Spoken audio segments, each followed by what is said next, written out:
Reporte 100. Es jueves, espacio del Colegio de Sonora. Liz Ileana Rodríguez Gámez es doctora en Geografía por la Universidad de Arizona. Pertenece al Centro de Estudios del Desarrollo.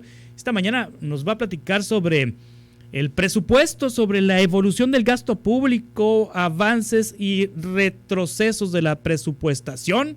Y es que acaba de aprobarse en la Cámara de Diputados el domingo por la madrugada el presupuesto de egresos. Ya está el paquete económico completo aprobado por parte del Congreso mexicano, por la Cámara de Diputados y por el Senado de la República, y este entra en vigor a partir del 1 de enero. En lo local, esta semana el gobernador Alfonso Durazo envió su propuesta de paquete económico para lo local. En los ayuntamientos ya están también discutiendo sus leyes de ingresos, por ejemplo, en el caso de Hermosillo, este aspecto que viene de algunos ajustes a los cobros municipales como el del agua. Y Liz Ileana Rodríguez está con nosotros esta mañana. Liz Ileana, ¿cómo estás? Buenos días. Buenos días, Juan Carlos. Pues aquí muchas gracias por este espacio que le brindas al Colegio de Sonora, y pues aquí para comentar algunos aspectos importantes sobre el presupuesto federal, como bien lo mencionaba. Sí, para poner en contexto a la audiencia, ¿qué es el presupuesto? ¿Para qué sirve? ¿Con qué se come? ¿Qué impacto tiene en la población? Para que sepa la audiencia de qué estamos hablando. Pues el presupuesto de manera muy general nos dice cuánto dinero necesita recaudar el gobierno y cómo va a gastar esos recursos, ¿no? Según obviamente las prioridades que se tengan y según los objetivos de política, que en el entorno ideal, pues todos estos objetivos tendrían que canalizarse a generar mejoras en las condiciones de vida de la población, ¿no? Sí. En este sentido, todas estas facultades que tiene el gobierno federal en términos de presupuestación, pues están establecidas en la Constitución, ¿no? Hay varios artículos al respecto que le dan estas facultades al gobierno, particularmente a la Secretaría de Hacienda, pues para que elabore estos proyectos, y obviamente al Poder Legislativo, como lo mencionabas, tanto a la Cámara de Diputados como senadores, pues para que se discutan y se hagan los ajustes necesarios, ¿no? Precisamente porque es un tema que a todos nos concierne, que todos debemos de estar enterados y que todos debemos opinar, participar al respecto. Pues se supone que en la Cámara de Diputados tenemos a los representantes de la sociedad, y en la Cámara de Senadores a los representantes de las entidades, y pues en esta democracia participativa esperaríamos, ¿no?, que nuestros representantes defendieran nuestros intereses. Sí, bueno, pero bueno, la historia es cíclica, ¿no? Liz Ileana Rodríguez Gámez, ¿te acuerdas de la Roqueseñal? Sí, la Roqueseñal, Humberto Roque, priista que fue precandidato a la presidencia cuando subieron el IVA en el sexenio de Ernesto Zedillo, y el PRI tenía pues los votos suficientes como para eso. Y ahora, 25 años después, 20 y tantos años después, Morena y sus aliados tuvieron los votos suficientes para que ni una sola reserva de la oposición pasara. En ese sentido, ¿se perciben diferencias en la conducción del gasto en esta administración federal y bueno, en el tema del presupuesto? Pues mira, nosotros estamos iniciando un estudio precisamente para el análisis de las reformas estructurales que se han llevado a cabo en México, ¿no? Y qué impactos han tenido estos en Sonora. Sí. Entonces, vemos que, por ejemplo, del 2006 a la fecha, el periodo que inicia con Felipe Calderón, por ejemplo, se han aprobado 11 reformas estructurales, ¿no?, más las que siguen. Y estamos hablando que precisamente el periodo de Felipe Calderón y de Enrique Peña Nieto fueron los periodos en los cuales se pasaron las reformas, el mayor número de artículos reformados, ¿no? Pero lo importante también de analizar desde 2006 a la fecha, atendiendo un poco a lo que comentabas de la Roqueseñal, es precisamente que en este periodo, que puede ser un poco amplio, podemos tener una muestra de 3 diferentes administraciones y de 3 diferentes estilos de conducción del gasto.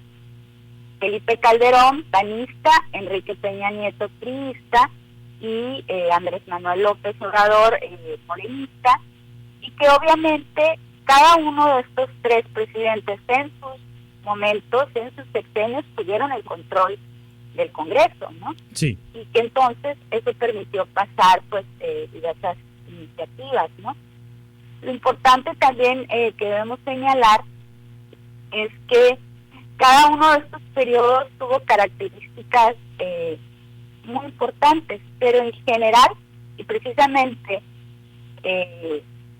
partiendo de la idea que cada uno de estos 3 últimos presidentes tienen de extracciones partidistas diferentes, pues esto nos da para suponer que hay cambios en la conducción de la política.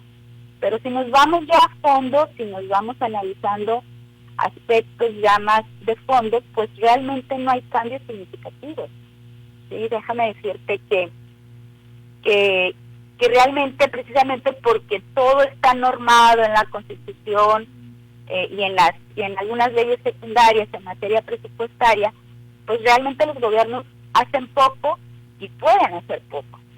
¿Sí? Hay ciertas problemáticas que están presentes y que son algunas de las que me gustaría comentar. Sí. ¿Sí?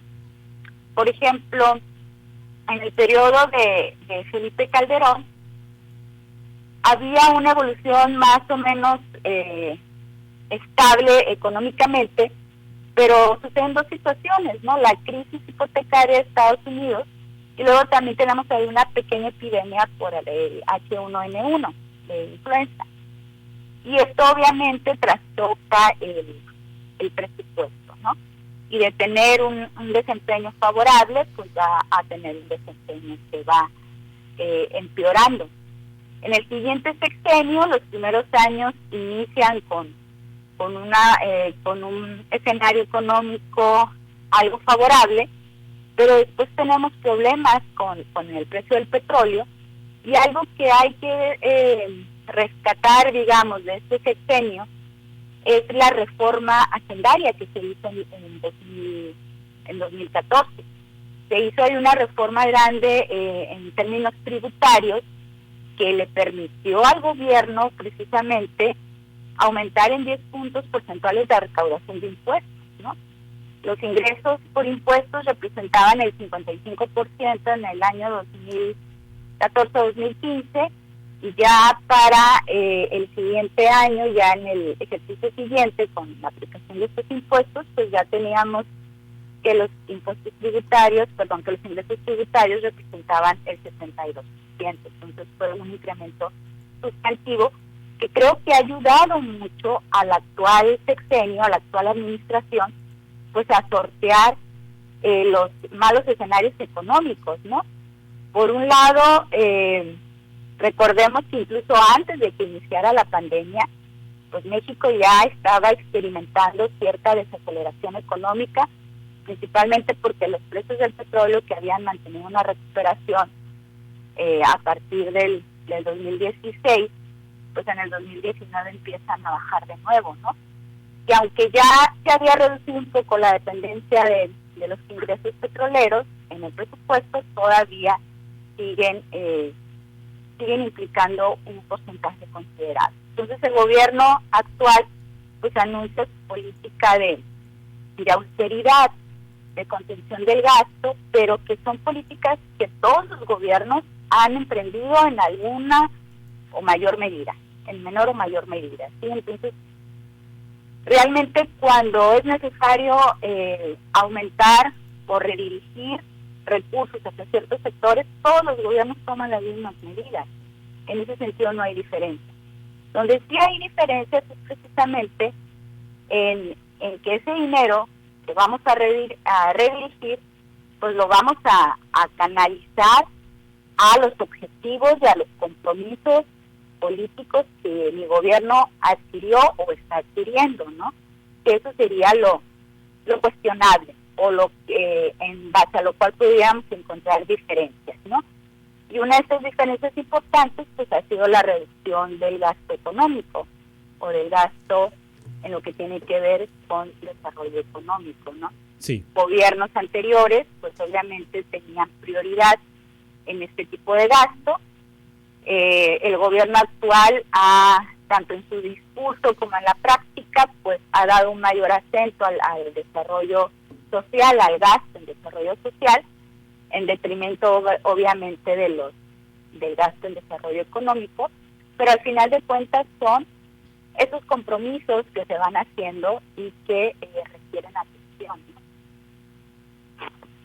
Sí, Liz Eliana Rodríguez, también es cierto, el margen de maniobra que tienen los diputados y senadores para mover el presupuesto es poco, porque mucho del recurso ya está etiquetado o está comprometido, sobre todo por ser de gasto corriente, y en ese sentido pues es poco el margen de maniobra que pueden tener los legisladores para mover recursos. Sin embargo, en esta discusión del presupuesto 2022, la oposición cuestionó que la mayor cantidad de recursos se fueron a los proyectos prioritarios del presidente López Obrador, llámense los programas sociales, pero también las obras en el sureste mexicano, en el sur del país, y omitiendo o recortando gastos en otras áreas que inclusive pues señalaron pudiera afectar temas de salud, por ejemplo. En ese sentido, ¿le asiste la razón a la oposición? ¿El presupuesto prioriza las obras de López Obrador o es un presupuesto que atiende los reclamos de todos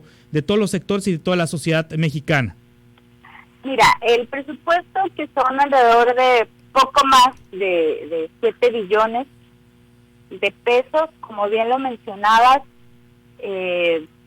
más de la mitad, el 74%, se va a gasto programable, y buena parte de esto precisamente a el pago de nómina, de sueldos, salarios, que obviamente son gastos que no puedes dejar de realizar, ¿no? Para que el gobierno funcione se necesita un gasto mínimo, ¿sí? Si bien es cierto, y si analizamos los gobiernos anteriores, como te mencionaba antes, cuando hay que hacer recortes o hay que hacer ajustes, lo primero que se piensa es en recortar la inversión.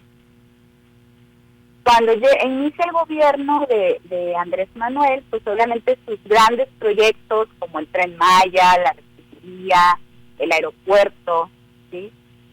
Son una parte importante, y sí es cierto, ha significado canalizarle recursos, incluso teniendo todavía varias problemáticas con la pandemia que tenemos que analizar, y gastos además derivados de estas que debemos de solventar, y no se le ha hecho una reducción al gasto de inversión, al contrario, ha aumentado. Con lo que yo estaría un poco en desacuerdo con los políticos como tal, es precisamente en que el gasto de inversión nos conviene a todos. El gasto de inversión es uno de los gastos que va a causar una mayor derrama en la economía, más que otros tipos de gastos. Entonces, no porque sean obras del presidente implique que no van a tener un efecto. Lo que sí habría que estar pensando, y espero que el gobierno lo esté haciendo, es cómo dentro de estas grandes obras, cómo podemos incorporar a la iniciativa privada pues para potencializar el efecto de estas grandes obras, y no excluirlas, sino ver de qué manera incorporarlas y poder hacer este efecto multiplicador mucho más grande, ¿no? Eso sí es un elemento que se debería de tener en cuenta. Sí. No la crítica a la obra o al gasto de inversión como tal, porque un país necesita infraestructura, un país necesita su acervo de capital, porque funciona en alguna manera como una empresa. Si una empresa no tiene capital, no tiene infraestructura, no va a poder producir. Lo mismo sucede con un país, ¿no? Entonces es importante en ese sentido. Sí, ahora, Liz Eliana Rodríguez Gámez, finalmente te pregunto sobre el paquete económico 2022. ¿Cómo le va a los estados y municipios? Porque también se había criticado en los otros dos presupuestos 3 presupuestos ya, ¿no? Bueno, a uno le tocó ya caminadito, los otros presupuestos que le ha tocado López Obrador, que se ha mermado la cantidad de recursos para estados y municipios. En este presupuesto 2022, ¿cómo le va a los estados y municipios? Pues se ha mencionado ya que en general las transferencias, tanto lo que tiene que ver con gasto federalizado o gasto descentralizado, como lo que le corresponde en estados y municipios por participaciones, que es precisamente esta rebanada del pastel que les toca por haberle cedido al gobierno federal la recaudación de los principales impuestos, va a tener un aumento importante de alrededor del 5%, si mal no recuerdo. Sí. Lo importante que hay que resaltar es que pese a este aumento, primero que este aumento no depende de una decisión política, sino que es totalmente un aumento que está en función del comportamiento de la economía y del propio esfuerzo de recaudación que hace el gobierno en las entidades y en los municipios, ¿sí? Si un gobierno estatal recauda más impuestos, si un gobierno municipal recauda más impuestos, pone más esfuerzo y empeño en ello, eso se va a ver reflejado en mayores recursos transferidos, ¿no? Entonces, ese es un aspecto relevante que tenemos que recalcar. Sí.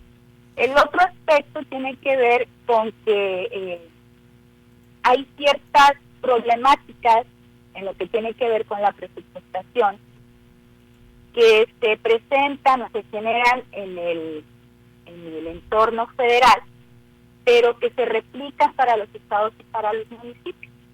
Y una de estas problemáticas es que hacemos el presupuesto al revés, ¿sí?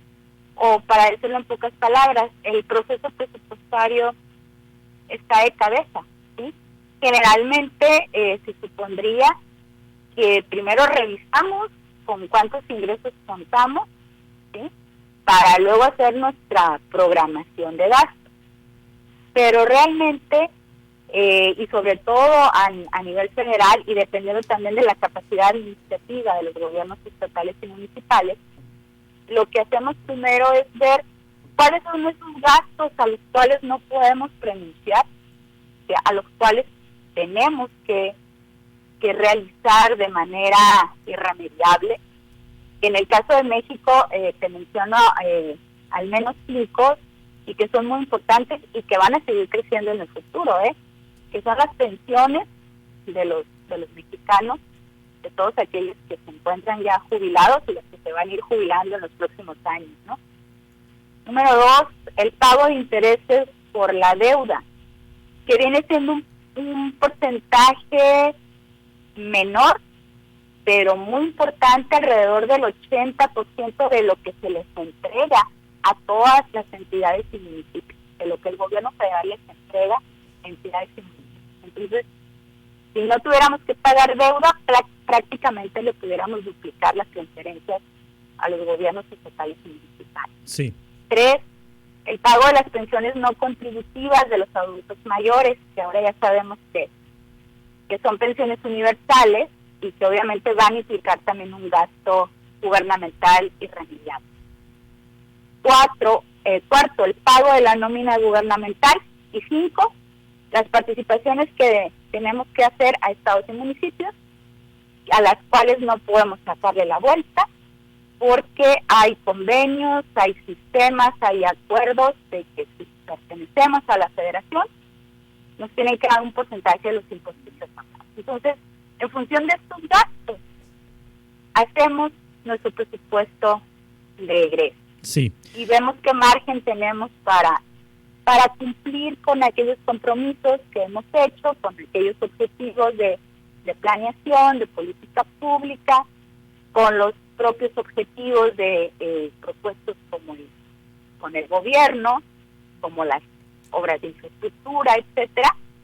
Y luego ya le decimos a los encargados del ingreso, pues que vean diferentes estrategias para conseguir ese nivel de gasto.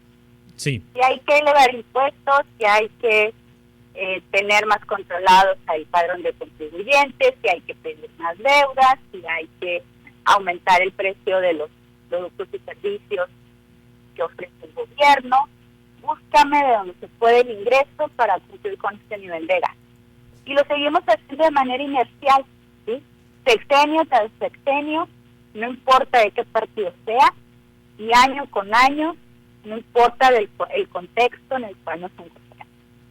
Muy bien. Y realmente tenemos que estar en una lógica de lo que se llama el presupuesto basado en resultados. Si un programa no funciona, hay que cambiarlo, ¿sí? Y hay que canalizar de nuevo ese gasto hacia rubros donde sí nos resulten o donde el beneficio sea mayor, ¿no? Sí. Con esta idea concluimos. Liz Ileana Rodríguez Gámez, doctora en Geografía por la Universidad de Arizona, investigadora del Colegio Sonora. Estamos atentos para darle continuidad a esta conversación. Gracias por este espacio. A ti, Juan Carlos, gracias. Hasta pronto. Reporte 100.